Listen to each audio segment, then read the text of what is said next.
दोस्तों, कुछ सालों पहले कहा गया था कि किसी देश को बर्बाद करने के लिए उसे सीमा पर मात देने की जरूरत नहीं होगी। बस एक कमरे में बैठे एक लैपटॉप के जरिए ही उसे खत्म किया जा सकेगा। और ये बातें आज सच होती नजर आ रही हैं।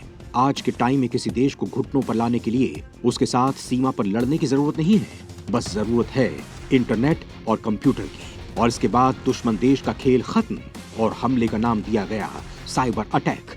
आज से कुछ टाइम पहले साइबर अटैक को सिर्फ फेसबुक हैक या बैंक अकाउंट से पैसे निकालने जैसी चीजों को ही जोड़ा जाता था, लेकिन ये सब एक साइबर क्राइम है। लेकिन ये साइबर अटैक उससे कहीं ज्यादा खतरनाक और घातक होते हैं। ये साइबर अटैक वो हथियार है जिससे किसी देश को हाथ लगाए बगैर ही उसे पूरी तरह से बर्बाद किया जा सकता है। आखिर क्या है ये साइबर वॉर और कैसे होता है साइबर अटैक और कैसे कोई देश इससे बर्बाद हो जाता है, इस वीडियो में हम इसे जानेंगे और साथ ही ये भी जानेंगे कि साइबर वॉर कब कब किए गए हैं। वहीं इन सब में भारत की क्या स्थिति है।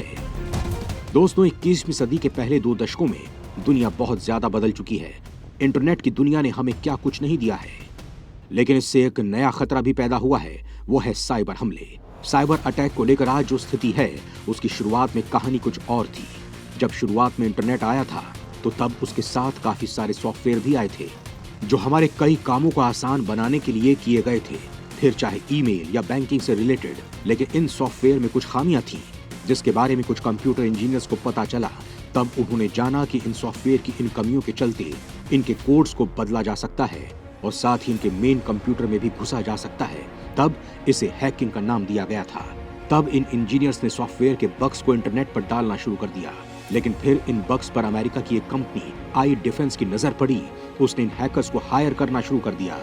वो इंजीनियर्स जिस भी सॉफ्टवेयर में जो खामियां होती थी उसे आई डिफेंस को बताती थी और उसके बदले वो उन हैकर्स को अच्छे खासे पैसे देते थे। लेकिन उन्हीं बग्स को ये अमेरिकन कंपनी उन सॉफ्टवेयर कंपनियों को उसके बारे में बताती थी और उनसे पैसे लेती थी। इस तरह से एक बिजनेस बन गया था। फिर आई डिफेंस पर अमेरिकन डिफेंस की नजर पड़ी। उन्होंने कहा कि वो इन बग्स को यहाँ के डिफेंस को बेच दें। लेकिन दोस्तों, यहाँ अमेरिकन डिफेंस के इरादे कुछ अलग थे। वो इन बग्स को दूसरे देशों में एंट्री का रास्ता बनाना चाहती थी। लेकिन आई डिफेंस ने अमेरिकन मिलिट्री के साथ काम करने से मना कर दिया। तब अमेरिकी डिफेंस ने दूसरी कंपनियों के साथ इस फील्ड में एंट्री कर दी, जिसके बाद साइबर अटैक की कहानी शुरू हो गई।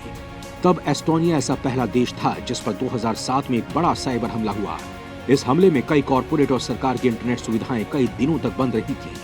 एस्टोनिया ने इसके लिए रूस को जिम्मेदार बताया था। उस वक्त दोनों देशों का एक कूटनीतिक संघर्ष चल रहा था। हालांकि रूस ने इन आरोपों को खारिज किया था। इसके बाद इसका दूसरा शिकार ईरान बना। ईरान को बेलारूस की कंपनी वायरस ब्लॉक अड्डा साइबर सिक्योरिटी दे रही थी। एक बार इस कंपनी को एक अजीब सी रिक्वेस्ट मिली थी। तब ईरान के कंप्यूटर्स चलते चलते खुद ब खुद बंद हो जाते थे। पहले तो इन्हें लगा कि ये छोटी सी प्रॉब्लम है। उन्होंने विंडोज को दोबारा से इंस्टॉल किया, लेकिन उसके बाद भी ये दिक्कत दूर नहीं हुई। तब वायरस ब्लॉक अड्डा ने इसे गंभीरता से लिया और इसकी जांच शुरू कर दी। तब जांच में सामने आया कि ये सब एक वायरस की वजह से हो रहा है, जिसमें एक यूएसबी को किसी कंप्यूटर में लगाया जाता है और फिर उस कंप्यूटर से जुड़े बाकी कंप्यूटर में वायरस चला जाता है। इस शक्तिशाली कंप्यूटर वायरस का नाम था स्टक्सनेट। इसने साल 2010 में ईरान के न्यूक्लियर प्रोग्राम को प्रभावित करने के लिए न्यूक्लियर फैसिलिटी पर हमला किया था। इससे ईरान के न्यूक्लियर साइट्स पर हजारों कंप्यूटर प्रभावित हुए थे। वहां यूरेनियम के लिए रखी गई सेंट्रीफ्यूज मशीनें ब्लॉक हो गई थी। ईरान ने इसके लिए इजराइल और अमेरिका पर आरोप लगाए थे। इसके लिए कहा गया था कि नेटेंस न्यूक्लियर फैसिलिटी का ही कोई एम्प्लॉय है जो इस वायरस को यूएसबी में लेकर आया था, जो पूरी फैसिलिटी में फैल गया था। यहाँ एक अंडरग्राउंड था जहाँ मशीनें यूरेनियम से यूरेनियम 235 के आइसोटॉप्स बना रही थी, जो न्यूक्लियर बम में इस्तेमाल होते हैं। यहाँ लगा लॉजिकल कंट्रोल सिस्टम जिससे प्रयोग किया जा सकता था। इस वायरस ने पहले फैसिलिटी के कंप्यूटर पर अटैक किया और फिर इस फैसिलिटी के प्रोग्राम के कोड को चेंज किया, फिर सारा कंट्रोल अपने हाथ में ले लिया। जिसके बाद ये मशीन जो तेजी से अपना काम कर रही थी, उन्होंने अपनी स्पीड में चेंज कर दिया। लेकिन स्पीड में आए चेंज से सारी मशीन खराब हो गई। वहीं जब इस वायरस की जांच की गई तो पता चला ये बनाना किसी एक ग्रुप के लिए बहुत मुश्किल है, इसमें देश का हाथ है। तब शक सीधा इजराइल और अमेरिका पर गया था। बाद में यही खुलासा हुआ कि वायरस अमेरिका की मिलिट्री और एनएसए ने ही बनाया था। एनएसए के पास इतनी तकनीक थी कि वो अमेरिका के किसी भी शख्स की कोई भी जानकारी उसके मोबाइल से निकाल सकता था। वहीं 2013 में याहू के 3 बिलियन अकाउंट्स को हैक कर लिया गया था। इसे अब तक का सबसे बड़ा साइबर हमला माना जाता है। 2014 में प्लेटफॉर्म पर फिर से हमला हुआ और लगभग 500 मिलियन अकाउंट हैक किए गए थे। इसमें यूजर्स के यूजर नेम, ईमेल आईडी और जन्मदिन चुराए गए थे। इसकी जानकारी 5 साल बाद पता चली और $35 मिलियन का जुर्माना लगा था। इसका भी आरोप रूस पर ही लगाया गया था। 2016 के चुनावों के पहले डेमोक्रेटिक उम्मीदवार हिलेरी क्लिंटन के कैंपेन स्टाफ की ईमेल्स ऑनलाइन पब्लिश कर दिए गए थे। डोनाल्ड ट्रंप के सत्ता में आने के बाद यूएस इंटेलिजेंस कम्युनिटी ने यह आरोप लगाया कि रूस ने चुनावों को प्रभावित किया है। इसके बाद जांच शुरू हुई थी और कई डिप्लोमेट इसकी चपेट में आए थे। यूएस इंटेलिजेंस ने आरोप लगाया था कि डेमोक्रेटिक पार्टी पर हमला करने वाले फैंसी बियर और कोजी बियर नाम के हैकिंग संगठनों के पीछे रूस का हाथ था। 2017 में दुनिया के कई संगठन और कंपनी एक बड़े साइबर हमले का शिकार हुए, जो माइक्रोसॉफ्ट के विंडोज XP ऑपरेटिंग सिस्टम के पुराने वर्जन में मौजूद सुरक्षा में खामी के चलते तेजी से फैल गया। ये हमले WannaCry के जरिए किए गए थे। ये एक तरीके का मालवेयर, जिसे रैनसमवेयर कहते हैं, होता है। इसमें वायरस चपेट में कंप्यूटर की फाइल्स को एनक्रिप्ट कर देता है और फिर उन्हें अनलॉक करने के लिए बिटकॉइन जैसी वर्चुअल करेंसी में फिरौती मांगी जाती है। अमेरिकी सिक्योरिटी सॉफ्टवेयर कंपनी SolarWinds को पिछले साल 2020 के अंत में हैक कर लिया गया था। यह हैकिंग महीनों तक रही थी। इससे 18,000 क्लाइंट्स और 100 से ज्यादा यूएस की कंपनियां प्रभावित हुई थीं। हाल के दिनों में इजराइल का पेगासस काफी चर्चाओं में रहा। भारत में भी इस खतरनाक स्पाईवेयर का असर देखा गया है। रिपोर्ट्स के मुताबिक हर्मिट के नाम से एक नया स्पाईवेयर लोगों की जासूसी कर रहा है। यह खतरनाक स्पाईवेयर एंड्रॉयड और iOS दोनों यूजर्स को अपनी चपेट में ले सकता है। भारत में से लेकर पता चला था कि इस वायरस के जरिए यहाँ बिजनेसमैन, नेताओं और जजों की जासूसी की जा रही है।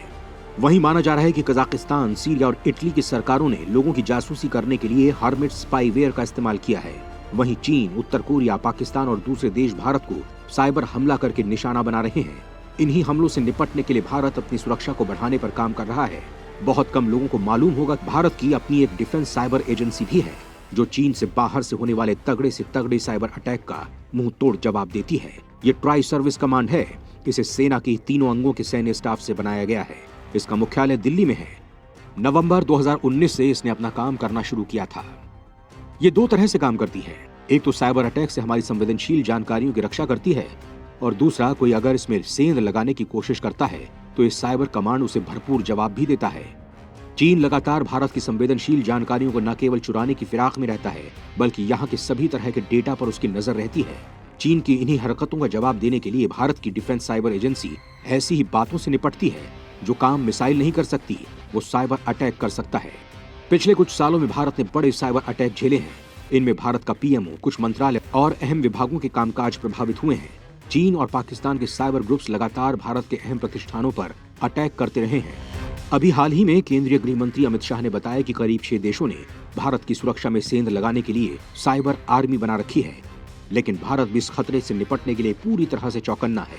उन्होंने कहा कि मोदी सरकार साइबर सुरक्षा को सशक्त बनाने के लिए हर संभव प्रयास कर रही है। दोस्तों, आपको बता दें कि CERT इन भारतीय इंटरनेट डोमेन की सुरक्षा से संबंधित सिक्योरिटी को मजबूत करता है। कंपनी के मुताबिक आधे से ज्यादा हमले रूस और चीन समर्थित ग्रुप करते हैं। प्रमुख बुनियादी ढांचे को साइबर हमलों से बचाने के लिए मोदी सरकार एक विशेष computer security incident response team यानी CSIRT की स्थापना पर विचार कर रही है।